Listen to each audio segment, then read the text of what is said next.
அறநூறு பாசிப்பருப்பு. இது நம்ம முதலே தனியாக வேக வச்சு எடுத்து வச்சுக்கிடணும்.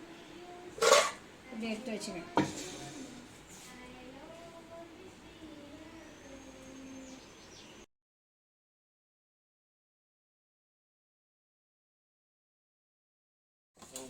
முதல் தேங்காய் பால் இப்போ நான் எடுக்க போகிறேன். இதை தனியாக எடுத்து வச்சுக்கிடணும்.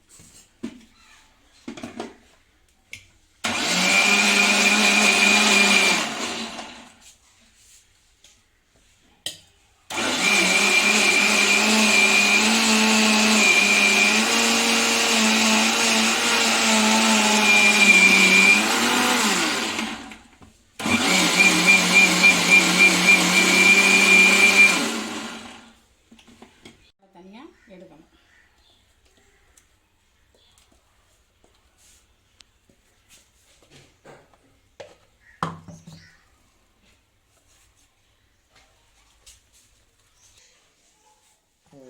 முதல் பால் எடுத்து தனியாக வச்சுருக்கிறேன். ரெண்டாவது அந்த முதல் பால் எடுத்துட்டு இந்த வச்சிருந்த அந்த தேங்காயை திருப்பி மிக்சியில் போட்டு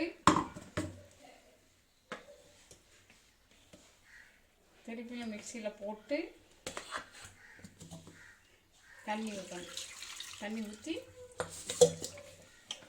இப்போ நம்ம முதல் பாலை தனியாக எடுத்து வச்சுட்டோம். இப்போ ரெண்டாவது அந்த சக்கையை எடுத்து திருப்பியும் ரெண்டாவது ட்ரிப்பு பால் எடுக்கிறோம். ரெண்டாவது ட்ரிப் பால் எடுத்து வைக்கிறோம். ரெண்டாவது பால் எடுத்துருக்கோம்.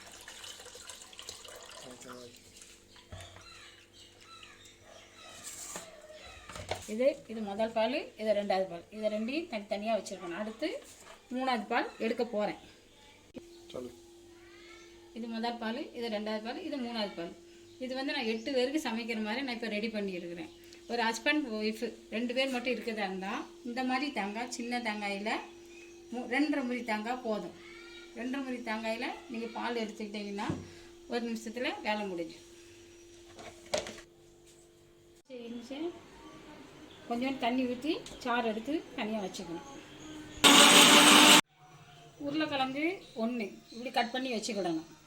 அதுக்கப்புறம் கேரட்டு 3 கேரட்டு, சின்ன சின்ன கேரட்டாக 3 கேரட்டு, அதை இப்படி ரவுண்டாக கட் பண்ணிக்கிடணும்.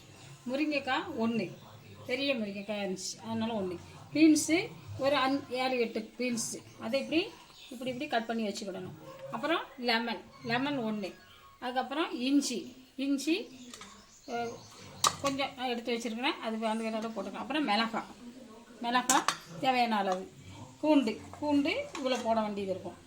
பூண்டு வந்து ஒரு கை பிடி அளவு. சின்ன வெங்காயம் ஒரு சின்ன கிண்ணம் நிறைய போடணும்.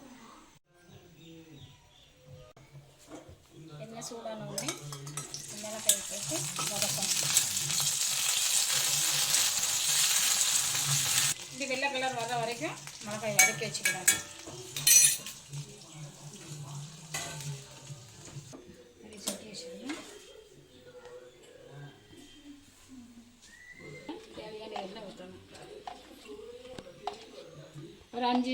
ஒரு 7 கரண்டி போல் தேவையான எண்ணெய். கோல்டு வின்னர் ஊற்றிக்கலாம். தேங்காய் எண்ணெய் வாங்குறவங்க தேங்காய் எண்ணெயும் ஊற்றிக்கலாம். முதல்ல இந்த பூண்டை போடணும்.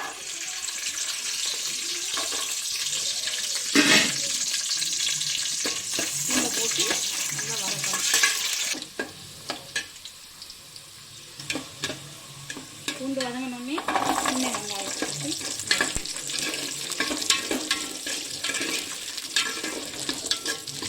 நல்லா வதக்கணும்.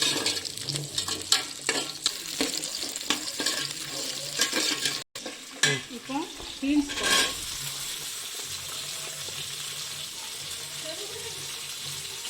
பீன்ஸ் போட்டு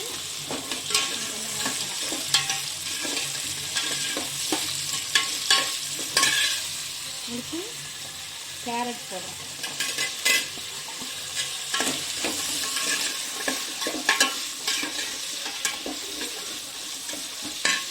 அடுத்து முருங்கைக்காய்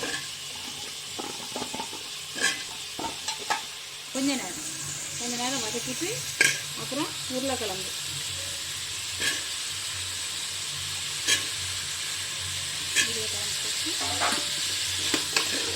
போட்டு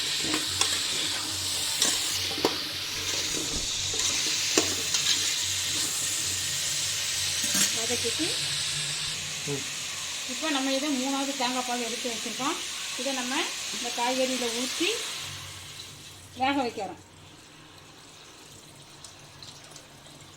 அது அடியில் திப்பி திப்பியாக இருக்கும், அதனால் தெரிஞ்சாப்பில் ஊற்றிட்டு அதை நிப்பாட்டிடும். திப்பி திப்பியாக இருக்கும். இதை நம்ம இப்போ வேக வைக்கிறோம். உப்பு இப்போ போடக்கூடாது, அது கொதி வந்த பிறகு உப்பு போடணும். இதை ஒரு மூடி வச்சிடணும். மூடி வச்சுட்டு ஒரு 15 நிமிஷம் கொதிக்கிறதுக்கு காய் வேகிற வரைக்கும் கொதிக்க வைக்கணும். அதுக்கப்புறம் இந்த மிளகாயை இப்போ நான் மிக்சியில் போட்டு அரைச்சி எடுத்துக்கிட போகிறேன்.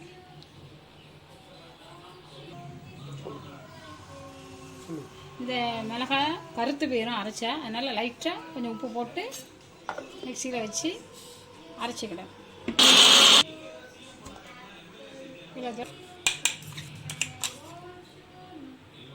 குழம்பு காய் வெந்துட்டான்னு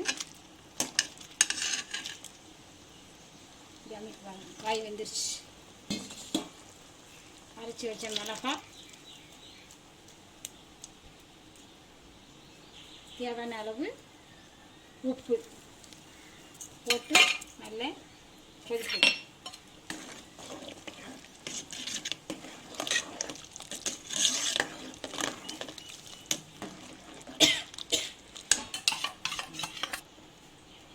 மிளகாயும் உப்பும் போட்ட உடனே அது நல்ல கொதி வரணும். திருப்பி சொல்லுங்கள். நல்ல கொதி வந்துட்டு இப்போ இது கூட 2வதாக எடுத்து வச்சுருக்கிற தேங்காய் பாலை ஊற்றுறேன்.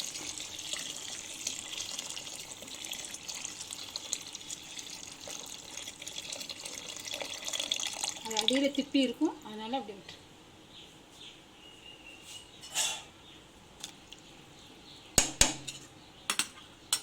இதை நல்லா மூடி வச்சிடணும்.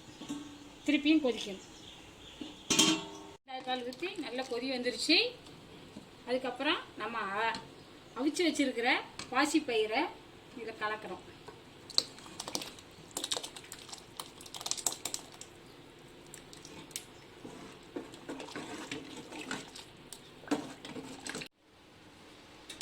பாசிப்பயிரை போட்டா கொதி வரணும்.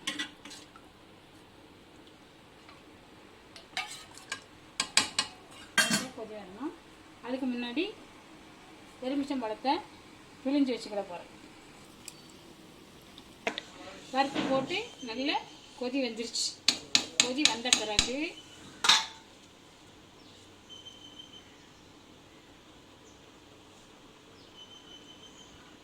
இந்த 3வது பாலை ஊற்றணும்.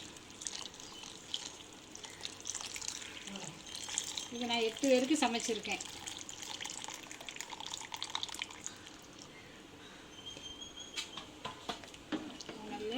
கிண்டி கொடுக்கணும். நல்லா கிண்டி கொடுக்கணும். இந்த இஞ்சி செரிமானத்துக்காக சேர்க்கணும். இஞ்சி சாறு இதை நல்லா கிண்டி விட்டுட்டு நம்ம எடுத்து வச்சிருக்கிற இஞ்சி சாறை ஊற்றுறோம். பால் பொங்கி வந்துச்சு. இஞ்சி சாறு ஊற்றியாச்சு. ஊற்றின பிறகு நல்லா கிண்டி கொடுக்கணும். கிண்டி கொடுத்துட்டு லைட்டாக கொதி வரணும். ரொம்ப வந்துடக்கூடாது, சொதி குழம்பு தரைஞ்சி போயிடும். கொதி வந்துருச்சு. நம்ம என்ன செய்கிறோம், சொதி குழம்பு இப்போ ரெடி ஆகிடுச்சு. நம்ம என்ன செய்கிறோம், இப்போ அடுப்பை ஆஃப் பண்ணிடுறோம்.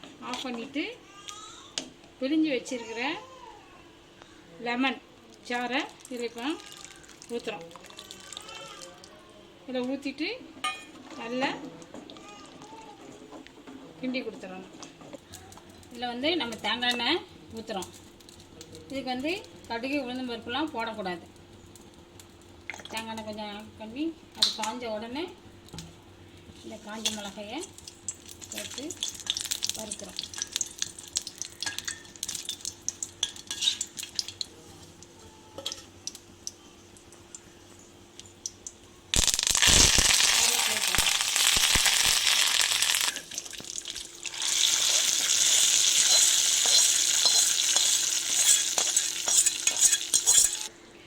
சுவையான சொதி குழம்பு ரெடி ஆகிவிட்டது. இப்போ சாப்பிட்றதுக்கு தயாராக வேண்டியதான். இந்த சொதி குழம்பு நம்ம சாப்பிட்றதுனால அதில் தேங்காய் பால் நிறைய நம்ம சேர்க்கறதுனால நமக்கு ரொம்ப திகட்டும். அதுக்காக இந்த இஞ்சி துவையல் இப்போ நம்ம இதை வச்சு சாப்பிட்லாம். இஞ்சி துவையல் சாப்பிட்லாம்.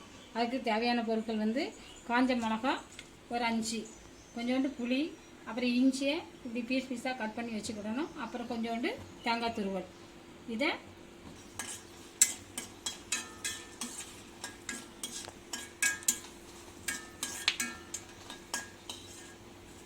வறுத்து இப்படி எடுத்து வச்சிடணும். அப்புறம் தான் கட் பண்ணி வச்சுருக்க இஞ்சியை அதை போட்டு வதக்கணும்.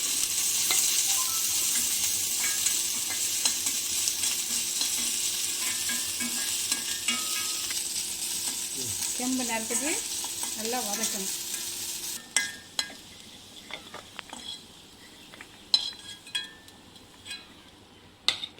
அடுத்து தேங்காய் பூ போட்டு வதக்கணும். தேவையான அளவு தேங்காய் பூ சேர்த்துக்கிடணும். இது செம்பு நேரத்துக்கு வந்த உடனே நமக்கு தேவையான அளவு உப்பு போட்டு மிக்சியில் அரைச்சிக்கிடணும்.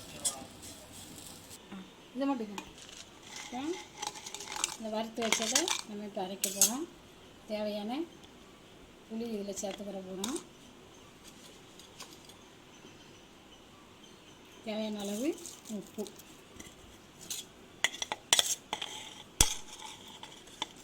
இது இஞ்சி எல்லாம் போட்டு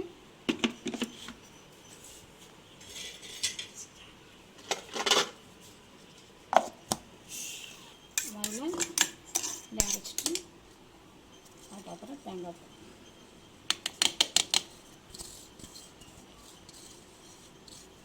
போட்டு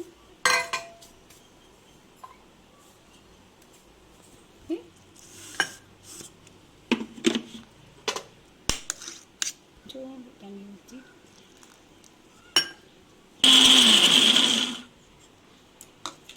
இஞ்சி துவையல் ரெடி ஆயிடுச்சு. இந்த சொதி குழம்பு வந்து சாதத்துக்கு வச்சு சாப்பிட்டுக்கலாம், இடியாப்பத்துக்கு சாப்பிட்டுக்கலாம். ரொம்ப நல்லாயிருக்கும். உடம்புக்கு நல்லா அரைக்கும். குழந்தைகளுக்கு வந்து நல்லா எனர்ஜியை கூட்டி கொடுக்கும். இந்த சொதி குழம்பு திகட்டுங்கிறதுக்காக தான் இந்த இஞ்சி துவையல் தயார் பண்ணியிருக்கோம். இஞ்சி துவையல் வந்து நோய் எதிர்ப்பு சக்தி அதிகரிக்கிற இது இருக்குது. அப்புறம் நெஞ்சு எரிச்சல் எல்லாத்தையும் அதை போக்குறதுக்கு இஞ்சி துவையல் சாதம் எடுத்துக்கோங்க. சாதம் எடுத்துட்டு இந்த சாம்பார் மாதிரி கொஞ்சமாலாம் ஊற்றினா இது நல்லா இருக்காது. என்னச்சுன்னா ரசம் மாதிரி நிறைய ஊற்றி சாப்பிடணும். இது ஒன்றுமே செய்யாது. காரங்கீரை எதுவுமே அவ்வளோவா இருக்காது.